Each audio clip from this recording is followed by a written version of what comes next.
In a colossal hole in a glacier somewhere in the Arctic, a monstrous creature is slowly emerging from the ice, as two scientists, stunned, watch from a distance. The discovery was a coincidence. A team of geologists on an Arctic expedition stumbled upon a strange radio signal emanating from the depths of a newly formed crater. Out of curiosity, they began excavations. What they found was unimaginable. A colossal body of a prehistoric predator, preserved in the ice as if taking a nap. But why a dinosaur? And more intriguingly, why was the signal coming from it? Why was it there? These questions began circulating within secret government laboratories as the discovery became known to other scientists. When the ice finally melted, they discovered they weren't dealing with a simple fossil. This dinosaur was perfectly preserved. Tissues, skin, bones, structure, all intact. It was like looking into the past brought to life in the present, or as some scientists joked, as if they were inside a Steven Spielberg movie. Some questioned whether certain things should remain buried, while others pondered, what if our curiosity became our death sentence? Two scientists in a remote laboratory shared these thoughts aloud. Shortly after the discovery, the government began efforts to transport the giant for further study. The dinosaur resembled a Tyrannosaurus rex, but was much larger than any described in textbooks, and its appearance struck fear into the hearts of those who saw it up close. Transporting the giant to a high-security secret laboratory in Nevada was a multi-day operation. The team, led by Dr. Evelyn Cross, a paleobiologist, and Major Lucas Carter, a biological containment specialist, knew they were handling something far beyond a simple fossil. The frozen body displayed anomalous behavior. Initial examinations showed residual electrical activity in its brain. No one could determine what this meant. The creature, nicknamed Titanorex by the team, was placed in a reinforced titanium chamber under constant surveillance. Evelyn, fascinated by what she called the greatest biological discovery of modern history, began examining tissue samples from the creature. However, it was Lucas who first noticed something strange. During a visual inspection, he saw a faint green glow emanating from the monster's abdomen. "This isn't natural," he commented, calling Evelyn over. "No. But whatever it is, it's been there for millions of years," she replied, intrigued. In the following weeks, the creature began showing signs of cellular regeneration. Wounds on necrotic tissue started healing. Something biologically impossible. Evelyn tried to warn her superiors, but her concerns were dismissed. Driven by her curiosity, she ordered an MRE scan of the body. The images revealed a perfectly symmetrical spherical object lodged in the creature's intestines, the source of the green glow. "This was ingested," Evelyn said, staring at the screen in confusion. "But how? And where did it come from?" Before they could investigate further, everything fell apart. On the night of March 14, 2023, alarms blared throughout the laboratory. Titanorex, which had remained motionless since its arrival, opened its eyes. A surveillance camera recorded the exact moment. Its reptilian pupil contracted rapidly as the creature took a deep breath for the first time in millions of years. The monster wasn't confused or frightened, it was furious. The containment room, believed to be impenetrable, lasted no more than 15 minutes. Soldiers armed with automatic rifles surrounded the perimeter, but their bullets proved useless. Titanorex advanced like a living tank, destroying everything in its path. Evelyn and Lucas, trapped in a nearby corridor, watched the chaos unfold through security cameras. "We can't fight it. We need to evacuate," Lucas shouted, pulling Evelyn. "If we let it escape, what will happen to the world out there?" She hesitated, torn. After a fierce battle that left dozens dead, the monster was brought down with a controlled explosion. Lucas gave the order, knowing the price would be steep. He had lost half his team, and Evelyn stared at Titanorex's body with a mix of relief and despair. After the chaos, silence filled the laboratory. Titanorex's body was transferred to a new underground facility with reinforced security. Evelyn insisted on performing an autopsy. Initially resistant, Lucas relented after realizing the glowing object might hold the key to understanding what had happened. In the necropsy lab, Evelyn and her team worked tirelessly for 48 hours.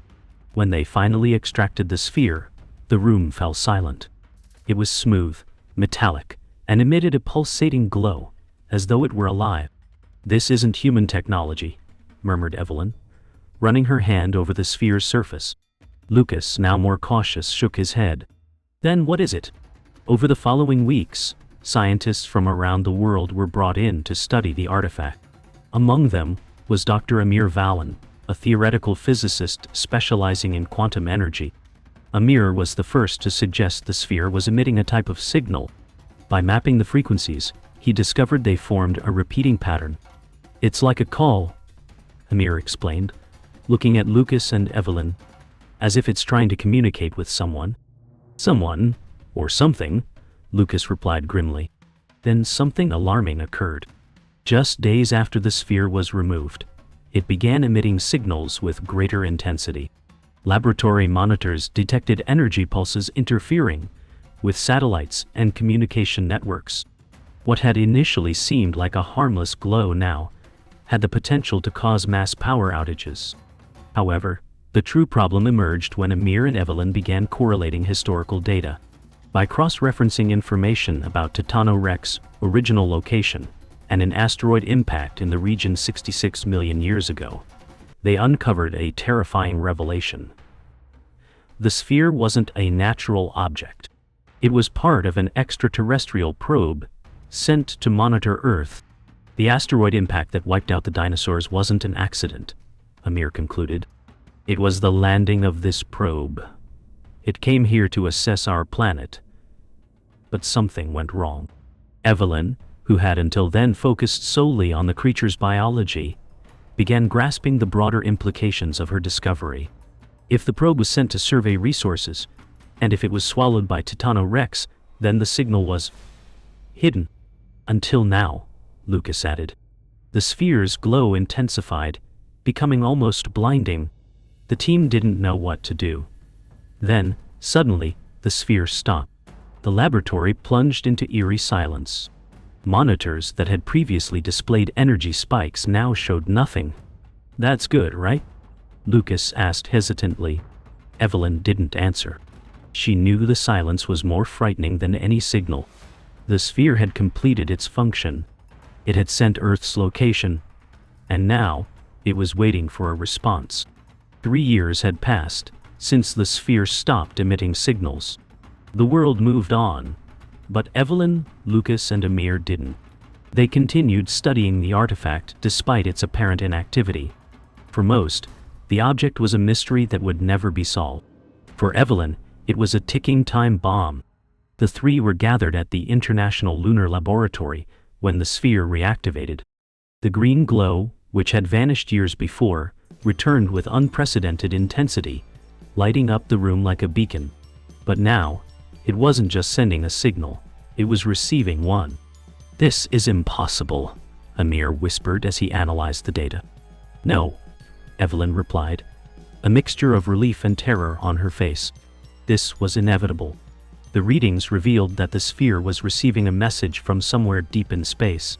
The data was complex, but after days of relentless work, Amir deciphered the basics. Coordinates. Something, or someone, was coming, and it would arrive in 5 years. Meanwhile, a shocking discovery changed everything. A new expedition to the site where Titanorex had been found uncovered additional artifacts. Fragments of alien technology buried in the ice. Amir led the analysis and discovered that these pieces were part of a network of probes sent throughout the galaxy. They were exploring, Amir said as he examined the fragments. Looking for resources, maybe even habitable planets. Evelyn added, "But something went wrong with the probe that landed here. Maybe it crashed. Maybe it was destroyed. But what matters is that, for millions of years, the signal was hidden, until now." The team discovered that the sphere had been designed to identify planets with potential for exploration and transmission. When Titanorex swallowed the probe, it ceased to function properly. But now, without the dinosaur, its original purpose had been restored. Lucas, ever the pragmatic one, grew increasingly uneasy. "So we're being marked as a target?" Amir replied hesitantly, Not necessarily a target, but definitely an interest. The revelation sent the world into a panic. When the signal was publicly confirmed by governments worldwide, humanity became divided. Some believed the visitors would be peaceful, perhaps even willing to share advanced knowledge. Others saw the sphere as a harbinger of invasion. Extremist groups emerged, demanding the sphere be destroyed, while others wanted to use it as a means of negotiation. Evelyn and Lucas, now closer than ever, faced a dilemma. Should they continue studying the sphere or destroy it, eliminating any chance of communication? Amir opposed destruction. To him, the sphere was humanity's only chance to understand the aliens before they arrived. The sphere's glow was a constant reminder. Time was running out. In the vast emptiness of space, far beyond humanity's ability to observe, a colossal alien fleet advanced. The sight of the fleet was breathtaking. Modular organic ships floated in perfect formation. In a command chamber, a tall, slender humanoid figure analyzed data projected in an incomprehensible language. They called themselves Valtorians, and to them Earth was just another coordinate on a list of planets they had marked for exploration. The Valtorians were ancient. Millions of years before humanity emerged, they had already mastered the cosmos, traveling from galaxy to galaxy in search of resources to sustain their advanced civilization. To them, intelligent life wasn't an obstacle. It was a variable to be eliminated if necessary. Meanwhile, on Earth, Evelyn uncovered something that completely shifted the perspective on the visitors. While analyzing one of the artifacts found in the Arctic, Amir and his team activated a hidden recording, a kind of log left by the probe. The projection revealed images of devastated planets, alien cities reduced to ruins, gigantic creatures, much like Titano-Rex, struggling to survive in ravaged ecosystems. The message was clear. The Valtorians were not peaceful explorers. They were conquerors.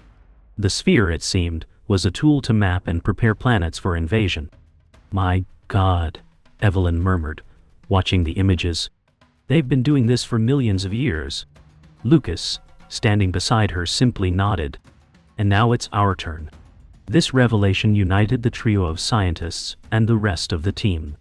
The sphere, once seen as a scientific curiosity, became a strategic weapon. They needed to fully decode the signal, understand the Valtorian technology, and use it to prepare. The world, however, was far from united. Protesters stormed laboratories, accusing scientists of provoking the aliens. Governments clashed over how to respond. Some nations began building weapons, while others sought ways to establish peaceful communication. "We're fighting among ourselves while they're on their way," Lucas said during a meeting of the Global High Command. "If we don't come together now, we'll be dead before we even have a chance." Meanwhile, Amir deciphered a critical piece of information. The remaining time. Based on the alien fleet's velocity, they would arrive in our solar system in 5 years. The clock was officially ticking. Evelyn took the lead. She proposed an audacious plan to combine the advanced technology from the alien artifacts with human weapons to create a planetary defense system. The goal wasn't to defeat the Valtorians. Such a feat seemed impossible, but to buy time to learn more about them and perhaps find a way to negotiate or, at the very least, survive. The sphere continued to glow, a silent warning. Evelyn, Lucas, and Amir knew the real challenge was yet to come. The year was 2034. The world was at war, not with the aliens, but with itself. Governments had poured billions into defense technologies based on alien artifacts, but paranoia and internal divisions made global cooperation nearly impossible. Meanwhile, the scientists working alongside Evelyn Cross raced against time to decode the sphere's data and find a weakness in the Valtorians. "If we keep going like this, they won't even need to attack us," Lucas said, watching footage of rioters and extremists wreaking havoc in major cities. "We'll destroy ourselves before they get here." Amir focused on a new discovery, called Evelyn and Lucas into the lab. He had found something hidden in the sphere's transmissions, a pattern within the signal. It wasn't just a message of location. It was a DNA sequence. "This doesn't make sense," Evelyn said, analyzing the code displayed on the screen. "Why would they be sending genetic information?" Lucas, ever the realist, added, Maybe it's not something they're sending. Maybe it's something they expect to find. Amir concluded. What if we're not just being marked as a resource? What if we are the resource? Meanwhile, in a remote Sudanese desert, another shocking discovery shook the world. During an excavation led by local archaeologists, a colossal skeleton was unearthed. Similar to Titano Rex, but much older. The difference? This dinosaur showed clear signs of mutilation, as if something had dissected it. Among the remains, a damaged artifact resembling the sphere was found, apparently destroyed in an explosion.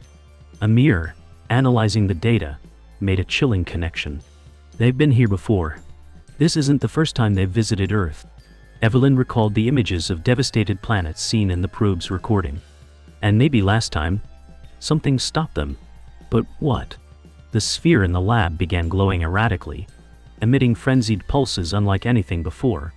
Amir connected the artifact to a quantum computer to analyze the new data. What he discovered left them speechless. A new set of coordinates, this time pointing somewhere within Earth itself. It's leading us to something, Amir said. Something they left behind. Determined, Lucas suggested investigating the location. If there's something here, it might be the key to defeating them. Evelyn hesitated, but ultimately agreed. She knew they were dealing with forces far beyond their understanding. The coordinates led the team to a deep cave in the Himalayas, a place so remote it had never been explored before. Evelyn, Lucas, and Amir, accompanied by a military team, descended into a subterranean complex that appeared to have been carved millions of years ago. The walls were covered in inscriptions that didn't belong to any known human civilization. This wasn't made by us, Evelyn said, running her fingers over the glowing marks that seemed to pulse at her touch. At the cave's center, they found a massive structure resembling a portal. It was inactive, but as they brought the sphere closer, its green glow became a concentrated beam, seemingly powering the structure. Then, the unexpected happened. The portal began to open. Suddenly, Evelyn, Lucas, and Amir saw an image through the portal. But it wasn't a view of space, as they'd anticipated. It was Earth, but not as they knew it. The landscape was desolate, a future version of the planet completely devastated. This isn't a portal to another world, Amir whispered. It's a mirror of what could happen. As they processed the vision, a humanoid figure emerged from the portal. It was tall, with features vaguely resembling the Valtorians, but older and worn.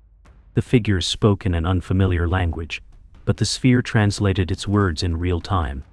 You were warned, the figure said. The first time you prevailed. This time there is no escape. Evelyn, shocked, asked, What do you mean by the first time? Who warned us? The figure didn't answer but extended a hand, showing a hologram of a primitive human battling a dinosaur. You are the anomaly. The planet where life persisted. But resistance is futile. They are coming. When the figure vanished, the portal closed, leaving the team in silence. Evelyn finally spoke. We're not just facing an invasion. We're facing a cycle that's been repeating for eons. Back at the lab, Amir analyzed the portal's data and uncovered the sphere's true purpose. It wasn't just a beacon. It was a warning system created by a civilization that had been wiped out by the Valtorians. The sphere was left on Earth as a final alert for any civilization that might arise. Lucas, exhausted, commented, So we're the last ones. If we don't stop this now, there won't be another chance.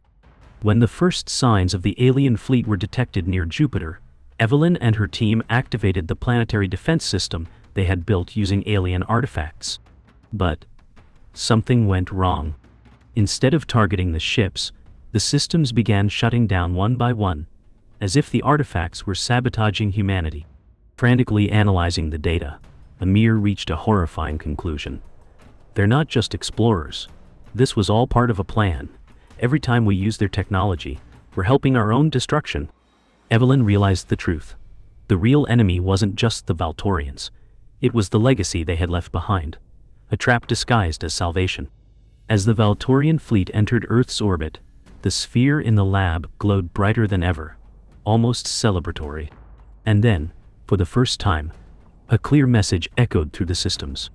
Welcome back. With the alien fleet hovering over the planet, humanity faces an impossible choice. Fight against an unbeatable force. Negotiate with a species that sees Earth as nothing more than a resource. Or uncover the truth behind the cycle that has destroyed so many other civilizations. Evelyn, Lucas, and Amir are humanity's last hope. But are they the heroes of this story? Or just another pawn in the Valtorians' game? Creator's message: thank you for watching my video. I hope you enjoyed the story. As a sci-fi fan, I'm creating these stories based on references from everything I've watched on the subject. It's just a hobby. If you want to see more, click on the video appearing somewhere on the screen. See you soon.